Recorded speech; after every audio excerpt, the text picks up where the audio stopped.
Hey, what's up? This is Alex. This is Release History video series, and we have release 1.2 now, the desktop version. As you can see, the number of tabs is changed to solo, co-op, and versus, and I hope this is going to stay like this. The board size buttons are still here, but when you press any of those, there is a new dialog pops up, and depending on the button that you have pressed, the settings will be applied. So for example, I have picked medium cooperative board, and it preset it to me.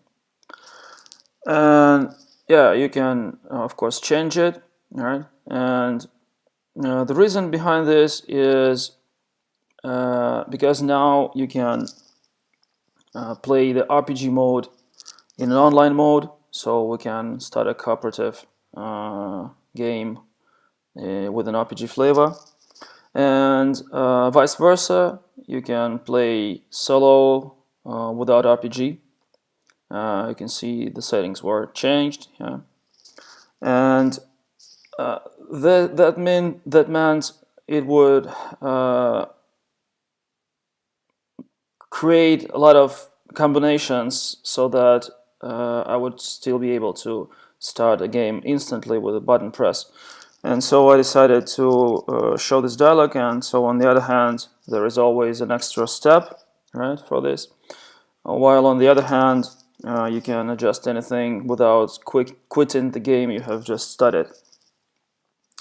Okay, and as you might notice, when we pick some online multiplayer mode, you can now have up to 4 people in a party on the big board. So for the medium board, you can have up to 3, and the small board allows just 2 people in the party.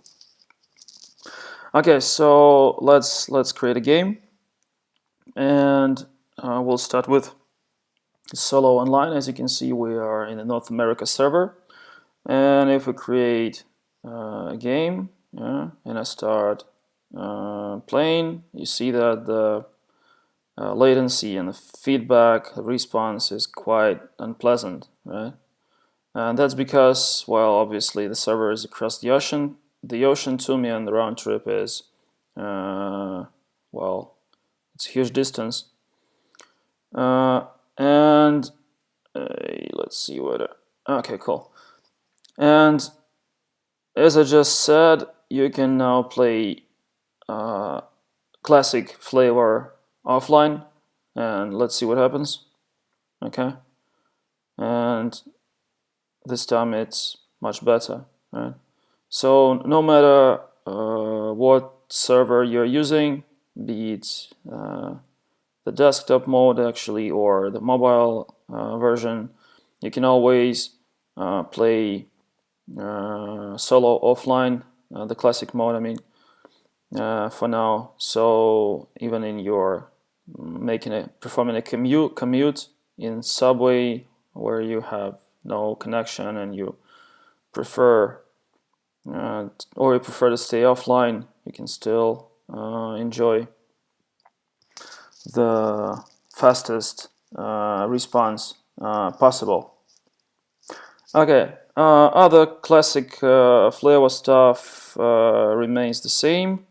So if we, for example, I don't know, start a classic online board, yeah, probably we're gonna have some loot, yeah, if we are able to finish this one.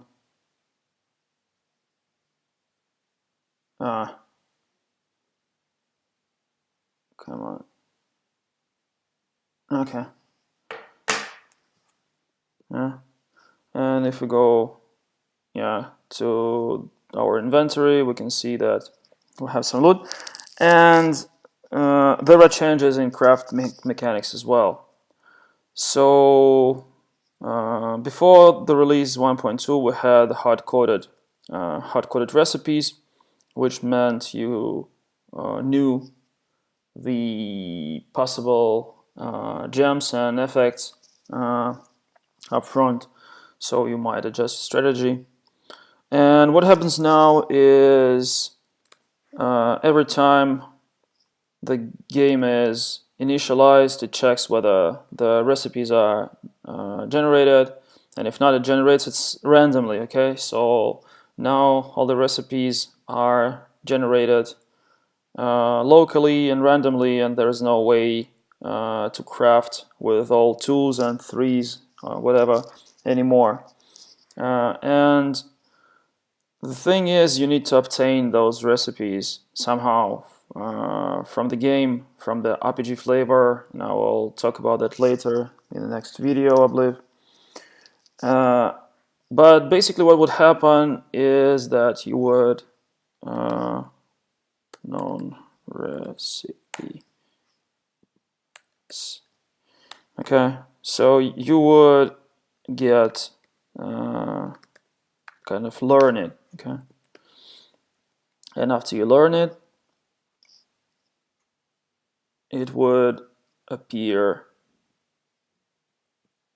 here. Okay, sure, you might try to guess the correct recipe, but it looks, to me, it looks like there is a lot of, combinations, actually too much of them, of those. And well, all the rest remains the same, except for we can have this convenience feature, which is autofill, right? So if I, for example, have all the stuff I need, let's reload the page again.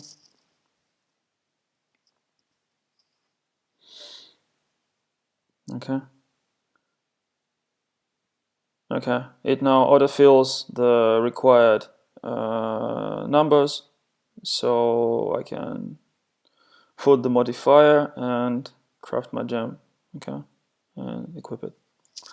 So in the next video, I will talk about RPG flavor changes and all that stuff that involves obtaining the recipes and other new features. So stay tuned.